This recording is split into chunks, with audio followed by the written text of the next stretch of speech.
bonsoir tout le monde. Bonsoir mesdames et messieurs. Rapidement, avant qu'on descende là, de station là, j'ai un message à faire passer rapidement. Excusez-moi, c'est pas pour faire de la manche. Dans 8 jours, nous aurons les premiers tours des élections présidentielles ici en France. Rassurez-vous, je suis africain, je suis immigré ici, mais nous savons que le terme qu'on parle ici, c'est l'immigration. Moi, je viens vous parler de moi surtout. Pourquoi on a immigré ici? Parce que le citoyen français n'arrive pas à faire le lien entre cette immigration et la politique extérieure des dirigeants français dans ce pays-là. Nous savons que depuis un certain moment, des candidats français qui sont carrément dans le racisme, en parlant d'immigration, en fait l'immigration nous savons qui les emmerde, dont ils parlent, c'est l'immigration africaine, l'immigration noire, ça nous le savons, il n'y a pas de souci, parce que nous avons eu la preuve avec ce qui se passe en Ukraine. Ça nous le savons, c'est l'immigration des Africains qui les dérange. Mais ce que le citoyen français ne sait pas, c'est que qui déstabilise l'Afrique, l'un des premiers pays à déstabiliser des gouvernements africains, c'est la France. Peut-être que les gens ne le savent pas. Vous pouvez aller vérifier. Vous pouvez aussi remuer la tête comme ça, monsieur. Il n'y a pas de souci, vous pouvez aller vérifier. Donc, qui a déstabilisé la Libye? Avec preuve, qui a déstabilisé la Libye? Nicolas Sarkozy, de la France. Qui a déstabilisé la Côte d'Ivoire de Laurent Gbagbo 2011? C'est la France, Nicolas Sarkozy. Actuellement, si vous ne le savez pas, allez-y vérifier. La France est en train de mener une guerre médiatique. Nous savons qu'après une guerre médiatique, c'est une guerre militaire avec le Mali. Mais qu'est-ce que le problème du Mali, même si on fait un coup d'État là-bas? Où est le problème de la France là-dedans? Mais depuis un certain moment, Emmanuel Macron, Jean-Yves Le Drian et Parly, ils font la guerre déjà médiatique contre le Mali. Et ça, je peux vous le dire.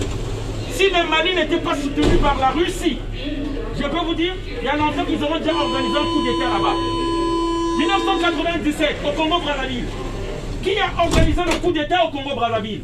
La France de Jacques Chirac. Je ne vous parle pas du Biafra, la guerre du Biafra, du pétrole. C'est les dirigeants français Charles de Gaulle qui ont commis un génocide au Nigeria pour le pétrole. Comme ils le font pour le pétrole en Libye. Citoyens français, je vais terminer par là. Dans une semaine, vous irez encore voter un groupe de gens qui vont prendre la destinée de la France entre leurs mains. Nous, on veut rester chez nous. Je suis là parce qu'on a déstabilisé mon pays. On en a marre de voir ces bateaux-là d'immigration. Ils veulent parler d'immigration, mais c'est eux qui organisent l'immigration. Je veux rentrer chez moi. Je ne veux plus ce pays de stress là. J'ai un climat qui m'est favorable. Je ne suis pas dans mon élément ici dans ce pays-là et nous sommes nombreux. Mais on ne peut pas rentrer parce que la France a placé des marionnettes dans nos pays, des dictateurs soumis à la politique française.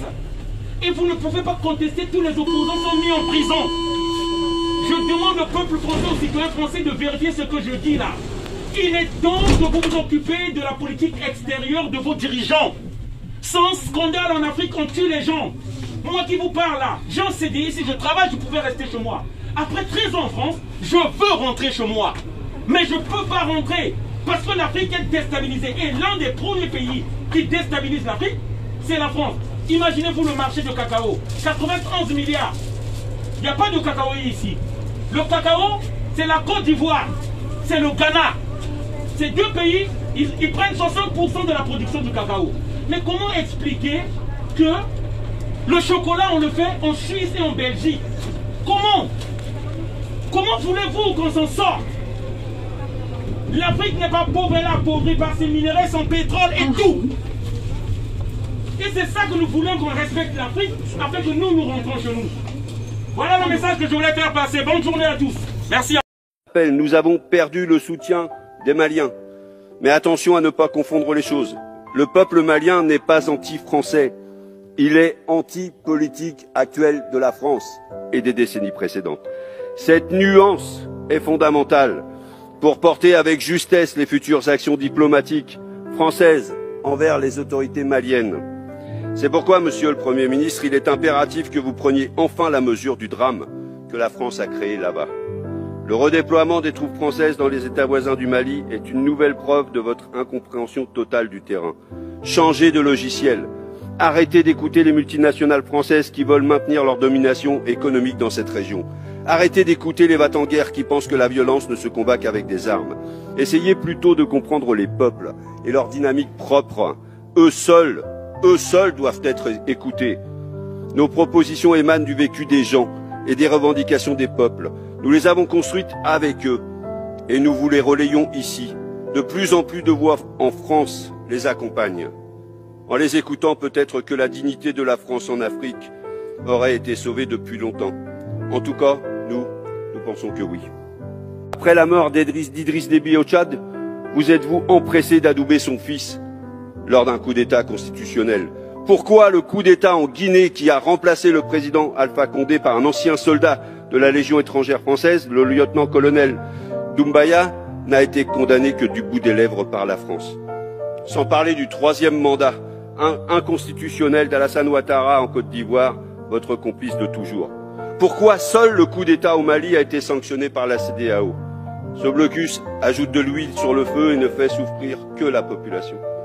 Pourquoi le président Macron se permet de convoquer, c'était l'expression employée, les chefs d'État du G5 Sahel au sommet de Pau le 13 janvier 2020 pour les obliger à prêter à nouveau allégeance à la France? Pourquoi refusez-vous de valider l'enquête des Nations Unies sur les bombardements par l'armée française à Bounti, au Mali, le 3 janvier 2021, qui a fait une vingtaine de morts dans un rassemblement qui n'était vraisemblablement qu'un mariage? Sans compter le double jeu de la France au Mali, du fait de son soutien implicite au mouvement rebelle du nord du Mali et dernièrement le mouvement national de libération d'Azawad.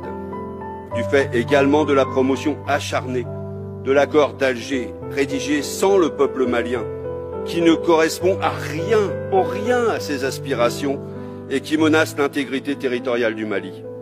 Et évidemment, je ne parle même pas du franc CFA et de son avatar, l'ECO, cet instrument de domination monétaire de la France dans la région. Face au blocage des voies démocratiques, il semble que pour beaucoup, l'envie d'indépendance et de souveraineté a remplacé le désir de démocratie. C'est un changement majeur qui, pour preuve, il y a 9 ans, au début de l'opération militaire française, les djihadistes et autres entrepreneurs de violence étaient présents sur 10% du territoire, alors qu'aujourd'hui, près de 90% du territoire malien est classé en zone dangereuse. Outre les 59 militaires français tués auxquels nous devons rendre hommage pour leur engagement, il faut rappeler que le nombre de victimes africaines est estimé à 4838, rien que pour 2021. Sans compter les 2,2 millions de déplacés internes et les 200 000 réfugiés. Pour toutes ces raisons, nous ne pouvons que constater le fait que le peuple malien ne s'est pas opposé à l'arrivée au pouvoir de ces militaires. Il ne les juge pas bons démocrates, personne ne s'y trompe, mais il les juge davantage capables de lutter contre le terrorisme et pour retrouver leur souveraineté et leur capacité à agir. Sahel, quel est l'objectif de la France? Personne n'a jamais pu répondre, parce que vous n'avez pas la réponse. Là pour cela que l'on ne peut pas parler de ce retrait comme d'une humiliation de la France. C'était un échec prévisible depuis le premier jour, puisque sans objectif, une guerre ne peut être gagnée. Si l'humiliation appelle un sursaut d'orgueil, un échec appelle à la réflexion et à l'humilité. C'est pour cela qu'en priorité, les députés communistes proposent de faire un bilan lucide de l'action de la France en Afrique. Pour ne pas reproduire ces erreurs, si nous l'avions fait après la monstrueuse guerre contre la Libye en 2011, nous n'en serions pas là. N'est pas seulement victime d'une domination militaire. L'Afrique n'est pas seulement victime d'une domination économique, d'une domination culturelle. L'Afrique est le terrain de prédilection de ce que j'appelle le mouvement de manipulation de masse, c'est-à-dire MMM, mouvement de manipulation de masse le plus puissant qui existe dans l'humanité. Et ce mouvement est convoyé par 6 institutions que je vais énumérer maintenant. Voilà, ça c'est un frère africain. Voilà, qui a un magasin pour les habits. Comme dans le cadre de ce que nous faisons, nous avons dit priorité à donner la force à nos frères, à la communauté, ceux qui ont fait des efforts déjà, d'entreprendre, de commencer. Il y a du tout, hein. Il y a du tout. On vous prendra le numéro de téléphone.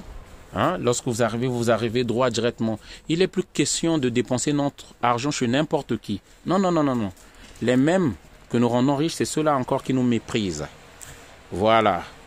Donc, force à la communauté noire, à la communauté africaine. Regardez, il y a des pièces, il y a des jolis trucs. Donc, il va vous laisser son numéro de téléphone. Nous nous sommes déplacés pour venir ici, pour venir filmer ça. Donc, vous devez comprendre l'importance. Et le reste, c'est aux Africains de soutenir. Merci. Voilà. Donc, là, vous trouverez tout. Hein. On va vous déposer le numéro de téléphone. Et puis, voilà. Il y a tout. Hein. Il y en a beaucoup. Il y en a beaucoup, il y en a beaucoup, il y en a beaucoup. Comme vous pouvez le constater. Et des bonnes pièces. Le numéro de téléphone, c'est quoi? 07 07 510 510 564 564 31. 31. Oui. On répète, si, pardon? 07 07 510 510 564 564 31. 31. Merci. Merci. Voilà, donc vous pouvez le contacter. S'il vous plaît, venez nombreux, qu'ils sentent au moins le changement par rapport au travail pour lequel nous sommes déplacés pour faire. Merci. Force à la communauté, force aux Africains. Merci encore, on est ensemble.